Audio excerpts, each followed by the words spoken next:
Hey everyone on YouTube, how's everyone doing? I hope you guys and gals are doing great. I'm going to show this technique that my dad used to do when he was younger and used to do projects with wood. It's burning the wood with a torch to get a certain not only texture but look. So what's in front of you right now is a custom sword which is still in the process of being, ground and designed. The steel came back from Peter's heat treat, and I haven't done anything with the steel, the blade itself, but I have been working on the guard. But before I do anything else, I wanted to work on the stand, just because I want to do it now before we put an edge on the blade because I'm going to put the sword on the stand a few times just to shape it right. I want to do it now while the blade is dull. I don't scratch it up. I don't mess anything up. And it will also help me decide what colors to choose for the handle, for the scale. The scales for the sword. So what I have here is a prototype, which if it works out, great. If not, I'm going to keep it for myself for one of my swords and make another one. So what we have here is a prototype. It's made out of pine with some exotic wood in the middle. 3 pieces. And I'll show you once I get in front of the camera. Right now I'm standing behind it. And obviously the actual sword. The sword overall, you don't see the tip from this angle. From pommel to tip, it's 36.5 inches if I remember correctly. So I'm just going to pick up the sword and put it down. This is what it looks like now. I'm going to put it down, out of the way. And I'm going to show you the stand that I made, using 3 pieces of wood and epoxy to glue it. And it's a well-seasoned pine. It's very hard for pine. Pine's a softwood. But I had a hard time hand sanding it. And you don't have to bring it any better than maybe 120 or 150 grit finish. Although I hand sanded it down to 220, there's still a few scratches left on it, but that's not important. You can see the design that the blade hangs in there, rests in there diagonally. And the contouring is pretty good. Did it real quick. And I think this one I'm going to end up keeping because it's a prototype. So let's start the process. Let's burn us some wood. Now, do I need to lift this up a little bit? I don't know if that's too low. I want to get to this bottom part without cooking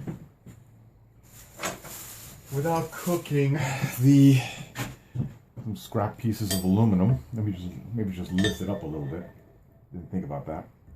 Make a little platform. So I want to get it. Am I in camera? Yeah, I'm in camera. Okay. So I've got all my safety precautions. I got a huge 5-gallon bucket of water. I've got my fire extinguisher.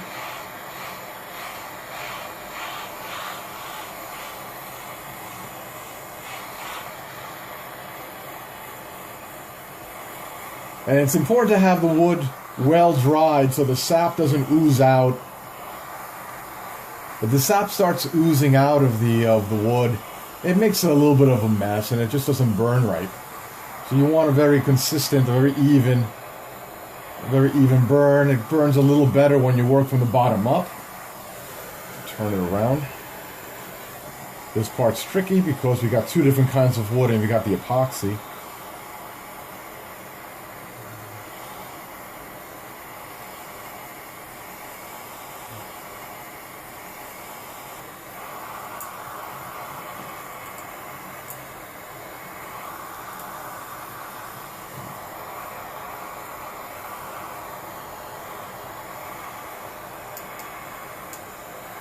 And I'm really trying to burn just the outside. I don't want to get in there too deep. But by burning the outside, by doing that, when I'm just going on the surface, what happens also, what's interesting, is that the wood burns differently along the grain.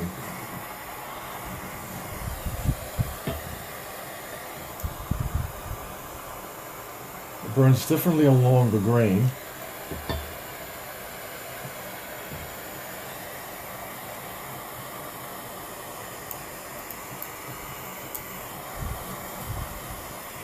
got a little bit of a breeze in here. I don't have any flammable liquids around here, except for the torch.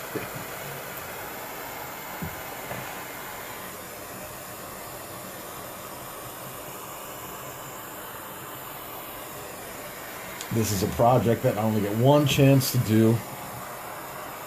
There's no retakes. If something goes wrong, I have to scrap it perhaps and start over again.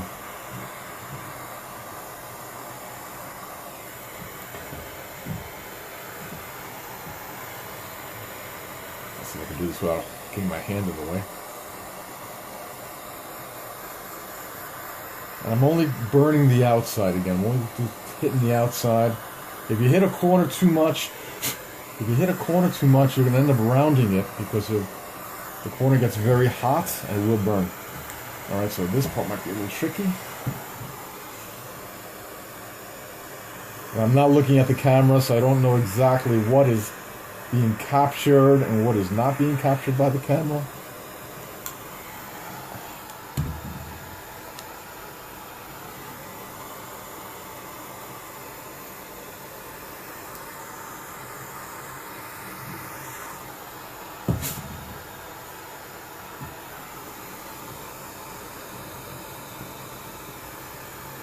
I'm trying to do a good job burning as much as I can.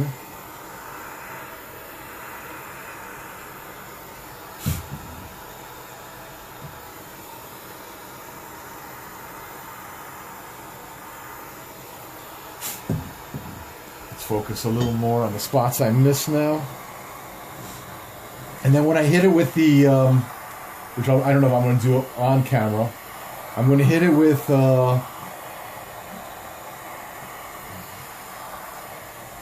some,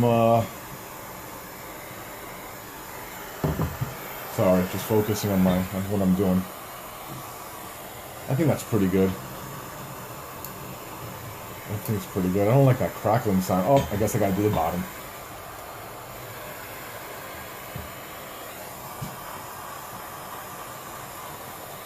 I don't care about the bottom too much, so I'm just gonna go lightly.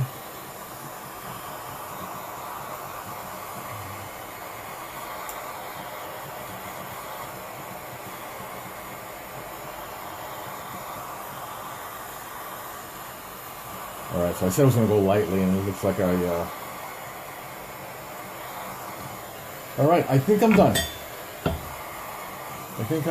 Okay, so we'll turn this off. And if I don't like it, I can always go back and do some more. I'm going to grab some steel wool. Am I in camera? Over here? Yeah. Oh, it's going to make a mess right on top of this. Okay. I'm just going to rub it. What I'm doing is I'm removing the ash, but I'm using a very fine steel wool pad. The ash is going to spread around and make it a little more uniform.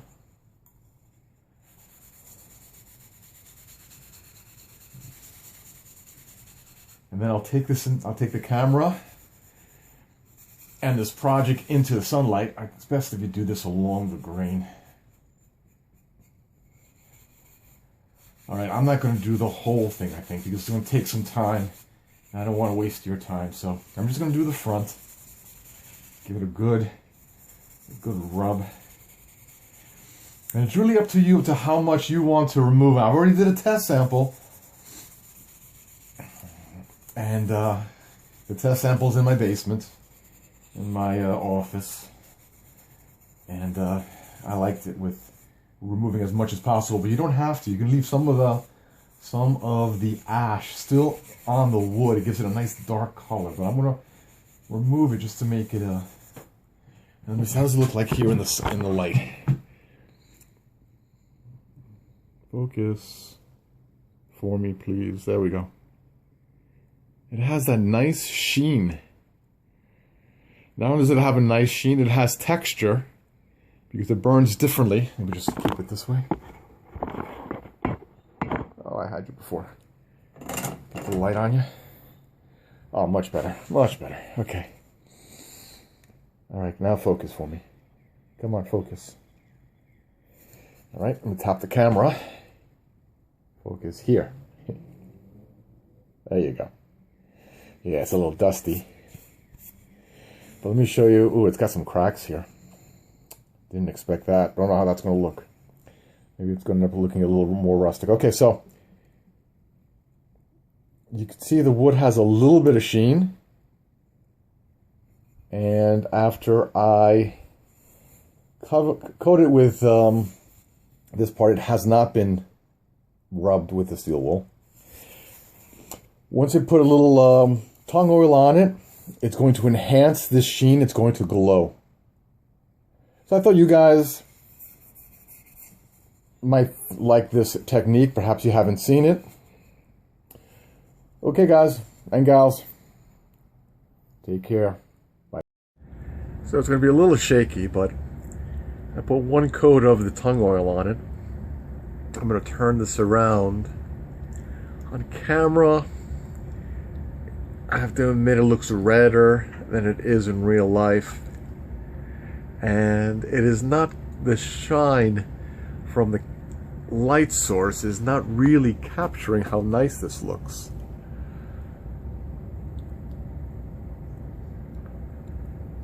Yeah, it's definitely looking redder than it is.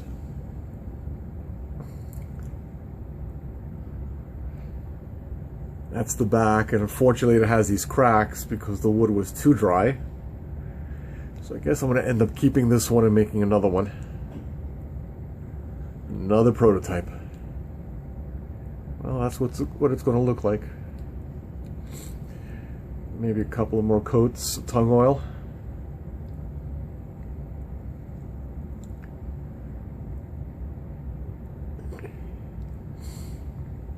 All right, everyone.